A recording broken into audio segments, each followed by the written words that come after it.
I pulled battery about 5 million ohms. But even those weren't necessarily the ones that were limiting my range because they still had more capacity. They were just limiting my ability to step on the throttle, basically.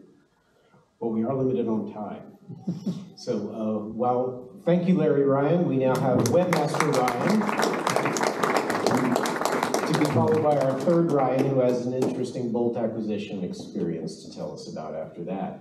But while Ryan queues up, I'll, no, I won't go on my rant yet. I'll want to do that if we have time. We have a question. This is a USB invoice. From Grace. I wanted to ask Larry real quick if he's noticed any increase in range with the new batteries. Larry? How's your range? Is it improved? Oh yeah, range is improved probably about 10 miles. 10 miles Yeah, of? 10 miles. Okay. And especially after I reinflated all the tires after all that time. One variable at a time. Yeah, I think I was looking at about 35 miles.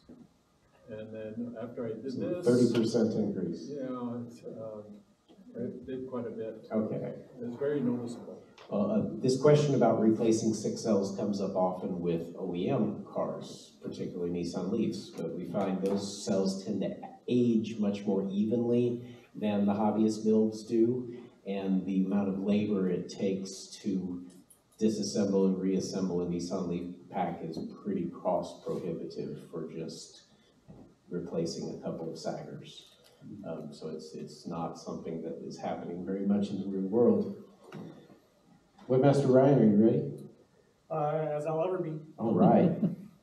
All right, so we're gonna do a speed run through about 4 hours of videos.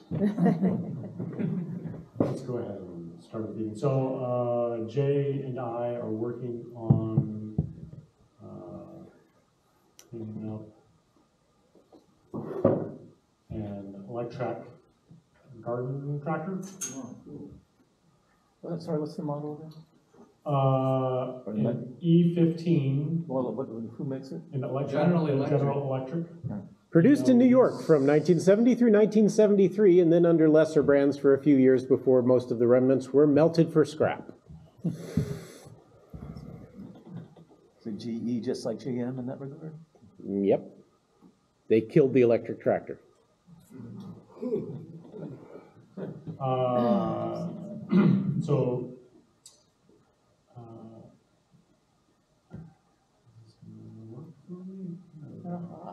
So this is an E20. Don't panic. This is not the tractor that we are working on. This one needs a lot of... That's my basket case parts tractor. Yes. This needs a lot of TLC.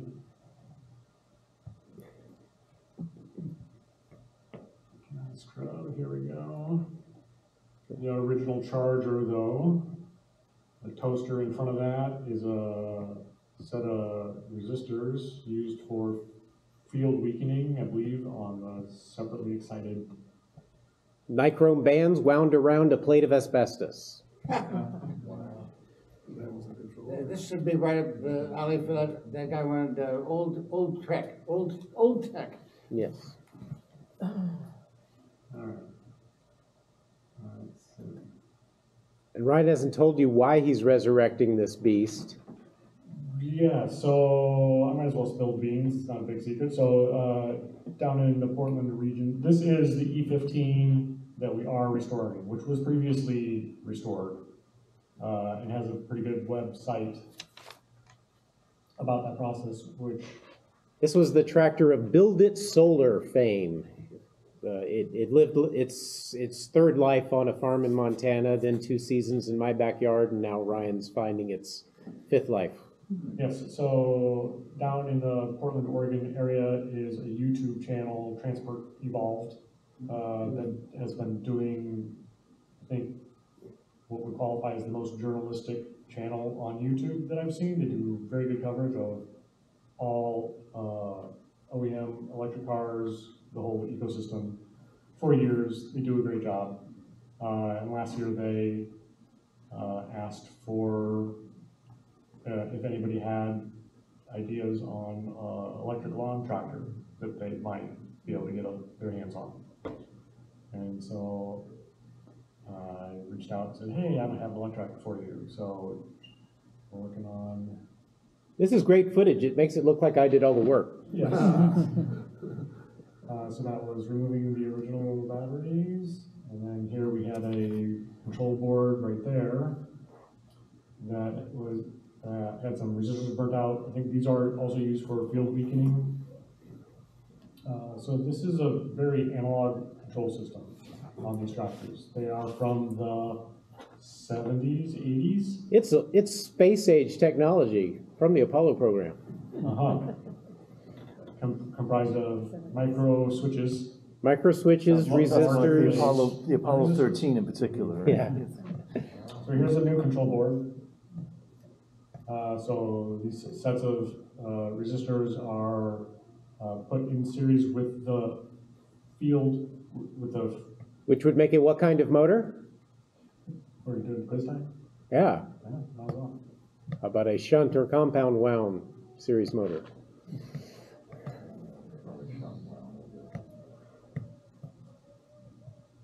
Yeah, so no perm magnets in this motor. So both the armature and the stators are electromagnets. When you weaken the electromagnetic field in the stator, you increase the RPMs on the armature. So that's what's used to control the speed. Is they draw some power off of the stator through these resistors, controlled through some micro switches and relays to do speed control. The late car was done that way. I saw a schematic, just a bunch of resistors. And so here's the operation to replace that control board. It's counterintuitive unless you just think that you want to go faster so you burn more amps. Yeah. Do we have audio? No. Are you trying to keep the motor originals for historical reasons, or? Yeah, so Nikki of Transport Evolved has in her history done conversions. She did a plug-in hybrid conversion like I did. I think she's done other things. She had Morris Minor back in the day. So she appreciates the history of them, right? And is likely to keep it stock. And or, since they're a YouTube channel, do a good job of doing video documenting, working on this tractor in the future as they use it. This is a lithium iron phosphate battery pack that I'm using to test drive the tractor. It's a 50 amp hour A123 Systems pouch cells. Those are 12 volt blocks. There's 3 of them in series, and I have them right all bolted together into one big brick. And so here we are wiring it up. Did you want audio? Looks like your speaker might be muted over there in the bottom corner there. Good catch. There. What did you notice?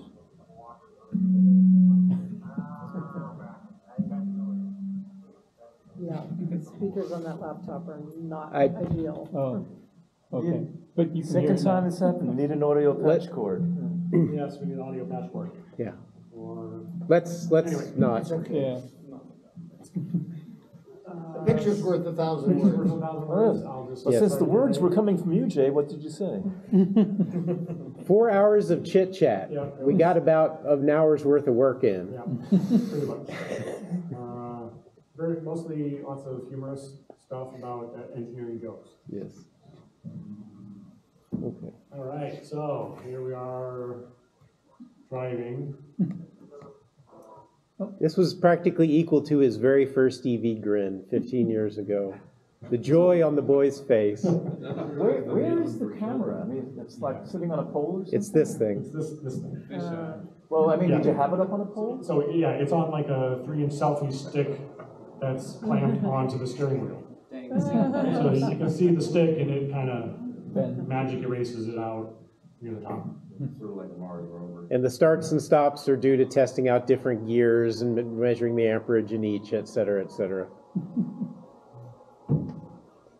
It's got a real granny gear for ground engagement. It can pull a plow or a tiller.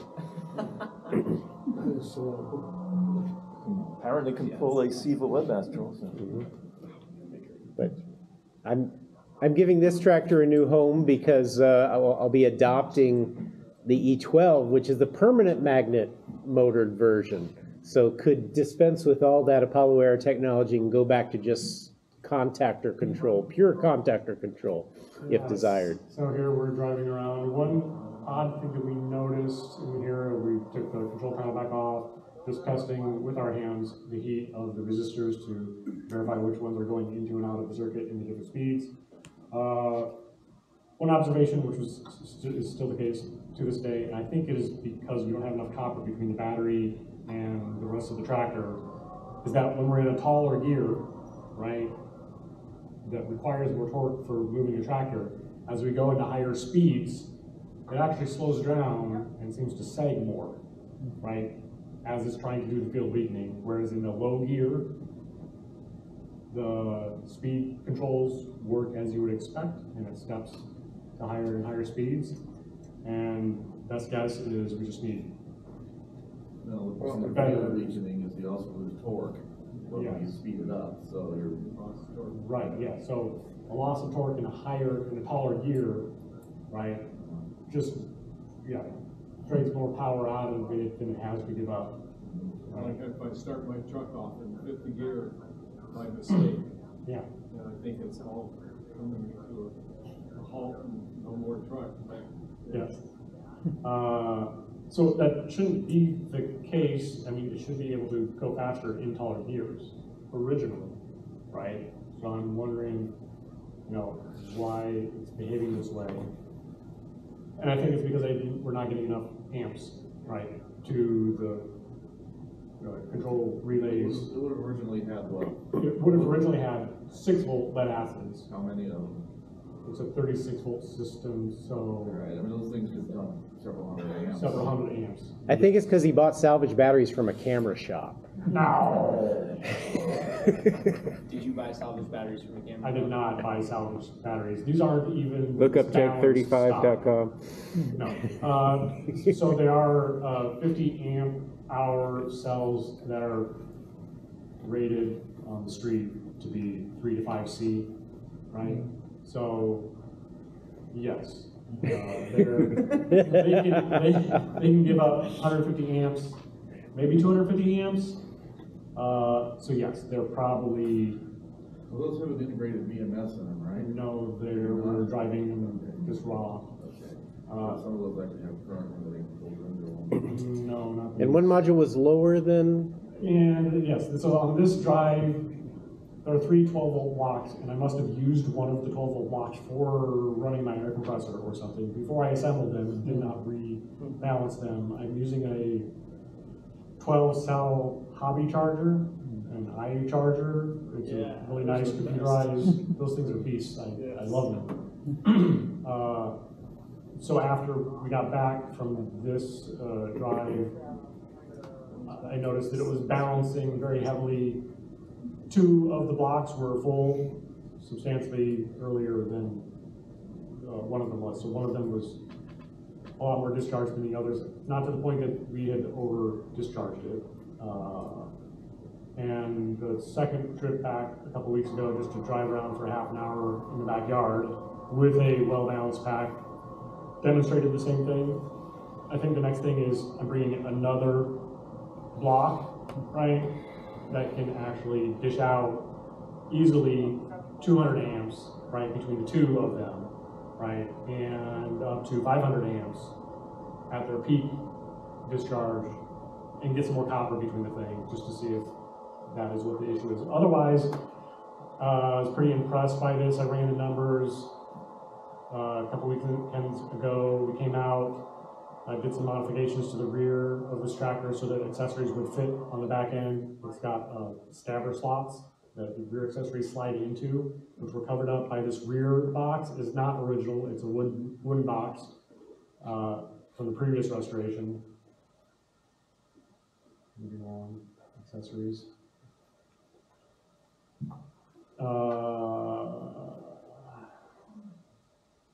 These tractors have a multitude of attachments from a corded chainsaw, 36 volt, hedge trimmer, weed whacker. So here's the front mower deck, 3 blades. Yeah. 3 permanent magnet motors, only 25 amps apiece, 3,600 RPM. To the left is a blade, forward is a winch, or either the front or the back. The winch that can lift the 280-pound tiller assembly is actually a GM window lift motor from a 1960s land barge that is geared down several times. In the corner there is the tiller attachment. Yeah. Do you know if it's being fed 36 volts? Yeah. This. Oh, the winch, I'm sorry, no, the winch is fed 18. So it still runs a little faster than it did at 12. And then this is Jay's tractor, the industrial model. Formerly Dave's tractor, painted John Deere green, previous to his ownership. That's your old green tractor, the orange one, yeah. That was a workhorse, wasn't it? It is a beast. The i5 was the industrial version of the tractor, and it had forklift attachments, barrel rotators, could pull a 15,000-pound cart. There it is. And here we're sizing up the rear accessory. So that's the original back bumper with the slots.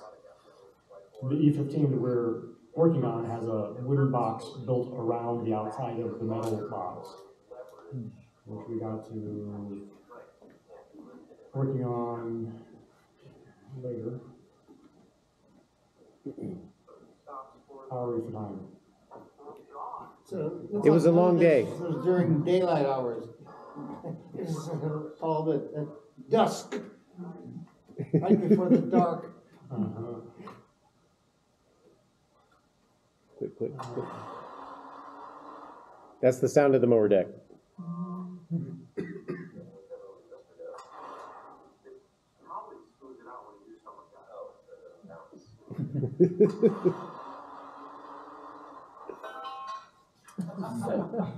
So they're looking at the broken needle meter on the left is volts and amps is on the right. If you don't torque the mower blades down, they keep spinning when the motor stops suddenly, and they'll unscrew themselves. Happens every time. Yeah. They don't clank. This was, ooh, I got fancy branding on these ones. Yes. I didn't bother on the first. Expert carpentry to recut the stabber slots. Yep, Dead Reckoning machinist here. So we cut out those notches so that the rear accessories could slot in. And then we had to cut the top so that it would do this.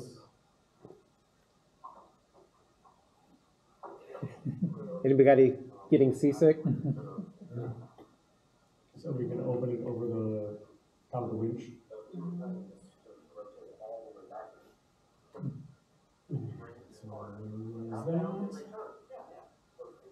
And then that's talking about using trailer hitch plugs for winch connections. Yep. And how many amps each of the wires. And then finally, driving around the yard. Ryan drove around my yard in the snow at 2.5 miles an hour for well over an hour. Oh. Yes, My wife so- kept looking out. Should we feed him dinner? I said, no, don't feed him, he'll stay. and carefully reviewing the footage and Dead Reckoning, the actual runtime was closer to about 30 minutes of runtime. So when I got home, I put 10.7 amp hours back into the pack, which comes out to running current or running load of approximately 900 watts that we ran at.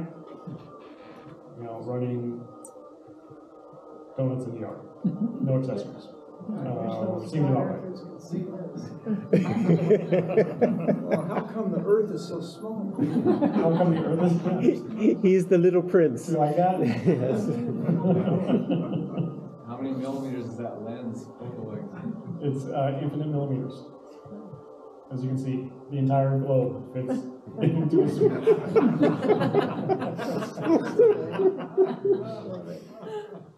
It's what all the cool YouTubers are doing these days. Is it? I don't know. It was just the easiest way to edit. I just zoomed out and I didn't have to do anything else. All right. And so that's the eye charger sitting next to me on the fender there, which I was just using to check the cell balance and the overall voltage setting, make sure that we weren't dipping too low. Okay. Well, this tractor is soon to leave my yard for Ryan's yard, and we're going to make a parts run to Portland to pick up the rare tiller. Yeah, I might need to bring this home when we do that, so that you have a place to park yours. Yes. Yeah. So I need to get cover built.